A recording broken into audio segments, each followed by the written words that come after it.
Hi everyone, आज हम बात करने वाले हैं कोर्ट मार्शल्स की। कोर्ट मार्शल क्या होता है और कोर्ट मार्शल कहाँ कहाँ हो सकता है और कौन ट्राई करता है, इसके बारे में हम बात करने वाले हैं। कौन कौन से एक्ट्स हैं जिसके अंदर कोर्ट मार्शल्स हो सकते हैं और कोर्ट मार्शल्स क्यों किए जाते हैं और कोर्ट मार्शल्स का मतलब क्या है। तो कोर्ट मार्शल को अगर हम सिंपल भाषा में बोला जाए तो court martial is a military court established to try the members of armed forces for offenses that are committed under the military law। जो भी ऐसी चीजें हैं जो मिलिट्री लॉ के अंडर हैं और कोई भी ऐसा जुर्म जो मिलिट्री लॉ के अंडर फॉल करता है और जो फौज के मेंबर्स हैं, अगर वो ऐसा कोई भी क्राइम करते हैं तो उसको कोर्ट मार्शल के थ्रू ट्राई किया जा सकता है। अब हमें आगे ये जानना होगा कि कौन कौन से एक्ट्स कोर्ट मार्शल्स के लिए आते हैं और कौन कौन से एक्ट के अंडर के जो मेंबर्स हैं उनका कोर्ट मार्शल किया जा सकता है। जो कोर्ट मार्शल्स हैं, कोर्ट मार्शल्स तीन चार प्रकार के होते हैं जिसके बारे में हम वीडियो में आगे बात करेंगे। लेकिन आर्मी एक्ट 1950, नेवी एक्ट 1957 और एयरफोर्स एक्ट 1950 जो है, इन सब के जो मेंबर्स हैं उनके ऊपर कोर्ट मार्शल किया जा सकता है। जो आर्म फोर्सेस ट्राइब्यूनल है उसको 2007 में सेटअप किया गया था, जिसके अंदर कोई भी अगर जो चीजें हैं कोर्ट मार्शल की जिनको चैलेंज करना है तो हम आर्म फोर्सेस ट्राइब्यूनल जा सकते हैं। अब जो बेसिकली तरीका है कोर्ट मार्शल का, इसमें क्या क्या स्टेजेस होते हैं हमें वो समझनी पड़ेंगी। सबसे पहले कोर्ट ऑफ इंक्वायरी की जाती है। कोर्ट ऑफ इंक्वायरी का मतलब होता है कि जितने भी चीजें जिसके जो इस इंसिडेंट्स के दौरान हुई हैं उसको कोर्ट ऑफ इंक्वायरी या सीओआई कहा जाता है। इसके अंदर जितनी भी एलिगेशंस हैं उनको एसेस किया जाता है। जो कोर्ट ऑफ इंक्वायरी की फाइंडिंग्स हैं वो एडमिसिबल नहीं होती कोर्ट ऑफ लॉ में। यानी कि कोर्ट ऑफ इंक्वायरी में जो भी पता करा जाता है या फाइंड किया जाता है वो कोर्ट ऑफ लॉ में एडमिसिबल नहीं होता है। इसके बाद अगला जो स्टेज होता है उसको कहते हैं summary of evidence. Summary of evidence का मतलब ये होता है कि जो सारी एविडेंसेस हैं जो दूसरी पार्टी देना चाहती है, यानी कि डिफेंस और जो बंदा अक्यूज्ड है वो जो भी एविडेंस देना चाहता है उसको समरी ऑफ एविडेंस के अंदर लिया जाता है। इसके बाद चार्ज फाइल किया जाता है। चार्ज फाइल करने के अंदर ये होता है कि कोर्ट ऑफ इंक्वायरी की जो फाइंडिंग्स हैं और समरी ऑफ एविडेंस को मद्देनजर रखते हुए ये बताया जाता है कि इस आदमी ने कौन से दफा के अंदर आर्मी एक्ट के या आर्मी रूल्स के कोई प्रॉब्लम की है और इसको किस चार्ज के अंदर लिया जा सकता है और इसके ऊपर क्या चार्ज लगाया जाएगा जिसके अंदर इसको ट्राई किया जाएगा। इसके बाद जब कोर्ट मार्शल प्रोसीडिंग्स होती हैं वो कन्वीन करी जाती हैं और इसके बाद वर्डिक्ट या सेंटेंसिंग की जाती है। अब हमें ये पता करना है कि कोर्ट मार्शल जब होता है तो उनके राइट्स क्या हैं और कोर्ट मार्शल के अंदर क्या क्या हो सकता है। जो बंदा जिसके ऊपर कोर्ट मार्शल की प्रोसीडिंग्स चलती हैं, he is got the right to be informed of the charges against them.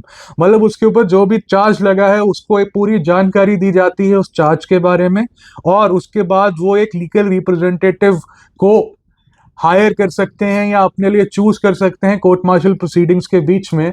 लेकिन जब समरी ट्रायल होता है यानी कि समरी कोर्ट मार्शल होता है उस समय जो लीगल रिप्रेजेंटेटिव है वो अक्यूज की तरफ से आर्ग्यू नहीं कर सकता। इसके बाद जो अक्यूज्ड है उसके पास एक पूरी इंटाइटलमेंट होती है कि वो पहले अपना पूरा एविडेंस जो है उसकी उनको कॉपी मिले और जो लीगल रिसोर्सेज हैं उसको वो यूटिलाइज कर सकें।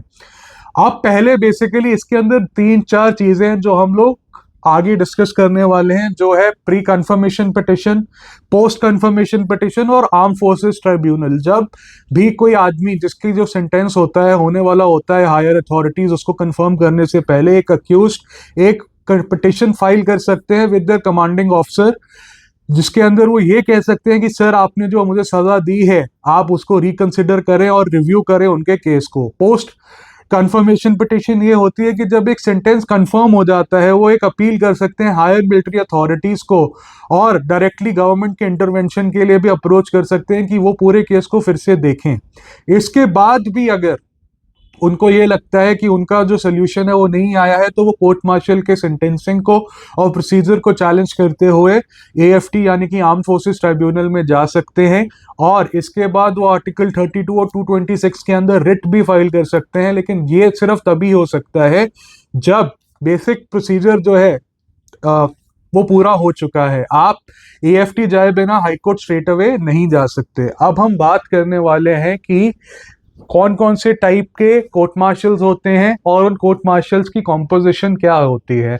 पहला होता है जनरल कोर्ट मार्शल, जिसको हम जीसीएम कहते हैं। इसके अंदर एक प्रेसिडेंट होते हैं जिनकी रैंक हमेशा, जो प्रिसाइडिंग ऑफिसर है, जिस बंदे का जीसीएम हो रहा है उससे हायर होनी चाहिए। एंड इसके पास बाद वहां पर चार ऑफिसर्स या दो ऑफिसर्स या चार ऑफिसर्स की एक इंक्वायरी बिठाई जाती है और एक इंडिपेंडेंट विटनेस भी इसके अंदर होते हैं। ये जो जीसीएम है ये जनरली उन ऑफेंसेस के लिए ट्राई किया जाता है जो बहुत ज्यादा सीरियस ऑफेंसेस होते हैं, जैसे कि मर्डर, रेप या क्राइम जिसके अंदर आर्मी एक्ट पनिशमेंट दे सकता है डेथ की या लाइफ इम्प्रिजनमेंट की। प्रोसीजर ये है कि दोनों पार्टीज जो हैं, एक प्रोसीडिंग का फॉर्मेट दिया जाता है, बोथ प्रोसिक्यूशन और जो डिफेंस होती है वो अपने एविडेंसेस एंड विटनेसेस प्रेजेंट करते हैं। इसके बाद हम बात करने वाले हैं डीसीएम की, यानी कि डिस्ट्रिक्ट कोर्ट मार्शल की। ये सिमिलर होता है जीसीएम से, but it generally involves a junior officer और अ जूनियर कमीशन्ड ऑफिसर। इसके अंदर ऑफेंसेस जो हैं उनको भी लिया जा सकता है जो जीसीएम वारंट नहीं करते, और दी प्रोसेस जो होती है इसके अंदर वो सिमिलर या लेस फॉर्मल हो सकती है थोड़ी सी जीसीएम से, but this also follows the actual legal protocols. इसके बाद बात आती है एसजीसीएम की, यानी कि summary general court martial. Usually वो है जो consist of an officer who act both as a जज एंड अ ज्यूरी। इसके अंदर क्या होता है कि ज्यूरी सिस्टम फॉलो किया जाता है, और ये माइनर ऑफेंसेस के लिए जिनको क्विक रिस्पॉन्स और रेजोल्यूशन की जरूरत होती है उसमें यूज किया जाता है। ये प्रोसीजर जर्नली यूज होता है एक्सपेडाइट करने के लिए चीजों को, और बेसिक राइट्स जो है इंडिविजुअल के वो स्टिल इसमें फॉलो किए जाते हैं। अब बेसिकली हम लास्ट में बात करने वाले हैं समरी कोर्ट मार्शल की। समरी कोर्ट मार्शल क्या होता है? टिपिकली जो समरी कोर्ट मार्शल है वो एक ऑफिसर, प्रिसाइडिंग ऑफिसर के साथ किया जाता है जो पूरे ट्रायल के ऊपर प्रिसाइड करता है। जो मेजर और माइनर चीजें हैं उनके बारे में समरी कोर्ट मार्शल किया जाता है। जनरली वो ऑफेंसेस जो जनरली नॉर्मली जिनको जीसीएम की जरूरत नहीं होती उसमें एससीएम को लाया जाता है। अब जो प्रोसीजर है इसके अंदर सिंपल है कि चार्ज पढ़ा जाता है और उसके बाद जो अक्यूज्ड है वो खुद को गिल्टी या नॉन गिल्टी बोलता है। अगर वो नॉन गिल्टी बोलता है तो आगे केस बढ़ने लग जाता है। लेकिन अभी जो बात हमें समझनी है वो बात ये समझनी है कि इन सारे केसेस के अंदर आर्मी रूल 180 जो है उसको फॉलो करना बहुत जरूरी होता है। जो भी इंक्वायरी है उसके अंदर आर्मी रूल 180 का प्रोसीजर फॉलो होना बहुत जरूरी है। अगर आर्मी रूल 180 का प्रोसीजर पूरा नहीं होता तो ये कहा जाता है कि इंक्वायरी कंप्लीट नहीं है या वॉइड है या उसने अपना पर्पस सॉल्व नहीं किया है। अब आर्मी रूल 180 क्या कहता है? आर्मी रूल 180 ये कहता है कि जो बंदा है, जो अक्यूज्ड है, he has to be present throughout the inquiry. The person must be given the opportunity to make any statement. वो कोई भी स्टेटमेंट अपने आप को बचाने के लिए कह सकते हैं और उनको एक अपॉर्चुनिटी दी जानी चाहिए to provide any evidence they wish to make or give, and they must be given the opportunity to cross-examine any witness whose evidence affects their character and military reputation, and they must also be given an opportunity to produce any witness in defense of the character of their military reputation। and जो presiding officer हैं वो ensure करते हैं कि इसके case के अंदर सारी जो रूल्स है 180 के वो पूरी तरह से प्रूव हों। अब जो इंपॉर्टेंस है कोर्ट मार्शल की, उसके कुछ चैलेंजेस भी हैं। पहले ये है कि पब्लिक परसेप्शन है कि वहां पे बहुत सारे लोग ये सोचते हैं कि फेयरनेस नहीं हो सकती वह कोर्ट मार्शल्स के अंदर, क्योंकि ये एक इंटरनल इंक्वायरी है जिसके अंदर सजा दी जाती है। उसके बाद बहुत सारी मिलिट्री कोर्ट्स ऐसी हैं जिनके अंदर रिसोर्सेज का कंस्ट्रेन होता है, कई बार सारे विटनेसेस अपीयर ही नहीं करते। और मिलिट्री लॉ जो है उसके अंदर जनरली जो प्रिसाइडिंग ऑफिसर्स होते हैं they are not experts of law.